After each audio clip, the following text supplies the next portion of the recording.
കാളമ്പത്ത് പെരിയൂർ വീട് മൂലസ്ഥാനത്തിലെ മാങ്ങൂട്ട് ഭഗവതിയുടെ ആജ്ഞാനുവർത്തിയായി മൂക്കൻ ചാത്തനും അടുത്ത് തന്നെ ഉണ്ട്. ഉഗ്രമൂർത്തിയായ ഇവിടുത്തെ ചാത്തൻ്റെ സമീപം സർവകാര്യസിദ്ധിക്കായി ഭക്തജനങ്ങൾ കോഴി, ആട് തുടങ്ങിയ മൃഗങ്ങളെ സമർപ്പിക്കുന്നത് സർവ്വസാധാരണമായ ഒരു കാഴ്ചയാണ്. കാലങ്ങൾ കുറേ കഴിഞ്ഞ സമയത്തിൽ ഭഗവതി മൂലസ്ഥാനത്ത് നിന്നും ഇപ്പോഴത്തെ മഹാക്ഷേത്രമായി മാറിയ സ്ഥലത്തിലേക്ക് മാറി. അക്കാലത്ത് അവിടെ ചെറിയൊരു കാവ് മാത്രമാണ് ഉണ്ടായിരുന്നത്. ഇതിൻ്റെ ഊരാൺമക്കാർ മന്നാടിയാർ കുടുംബത്തിൽപ്പെട്ട കോട്ടയിൽ തറവാട്ടുകാരായിരുന്നു. ദേശം പൂമുള്ളി ജന്മാവകാശമായതുകൊണ്ടും സാമ്പത്തികമായിരിക്കുന്ന പരാധീനതകൾ നല്ലതുപോലെ ഉണ്ടായിരുന്നതുകൊണ്ടും ഊരാൺമക്കാരായിരിക്കുന്ന കോട്ടയിലെ വീട്ടുകാർ പൂമുള്ളി മനയ്ക്ക് കൈമാറുകയാണ് ചെയ്തതത്രേ.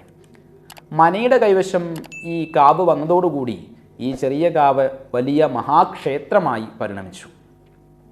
ശത്രുദോഷങ്ങൾ മാറുവാനും കാര്യതടസ്സങ്ങൾ നീങ്ങുവാനും ഉദ്ദിഷ്ടകാര്യ സിദ്ധിക്കുമായി നിത്യവും ആയിരക്കണക്കിന് ആളുകൾ ഈ ക്ഷേത്രത്തിൽ എത്തിച്ചേരുന്നു. മൂക്കൻ ചാത്തന് മുന്നിൽ നാളികേര മുഖാന്തരം തൊഴിൽമുട്ട്, ദേഹമുട്ട് തുടങ്ങി കാര്യതടസ്സങ്ങൾ നീങ്ങുവാൻ മുട്ടറക്കൽ വഴിപാടും ഇവിടെ നടത്താറുണ്ട്. കൂടാതെ ചാത്തന് കലശപൂജയും വിശേഷം തന്നെ. എല്ലാ തരത്തിലുള്ളതായിരിക്കുന്ന ദുഃഖ ദുരിതങ്ങളും അകറ്റി ഭക്തർക്ക് സകലവിധ ഐശ്വര്യവും പ്രദാനം ചെയ്യുന്ന മാങ്ങൂട്ടുകാവ് ഭഗവതിയുടെ അനുഗ്രഹം എല്ലാവർക്കും ഉണ്ടാകട്ടെ എന്ന് പ്രാർത്ഥിച്ചുകൊണ്ട് നിർത്തുന്നു. ജ്യോതിഷ സംബന്ധമായ നിങ്ങളുടെ സംശയങ്ങൾക്കും ആവശ്യങ്ങൾക്കും നേരിൽ ബന്ധപ്പെട്ടുണ്ടായ വിലാസം KP ശ്രീവാസ്തവ്, പുതിയ ബസ് സ്റ്റാൻഡിന് സമീപം, ആലത്തൂർ.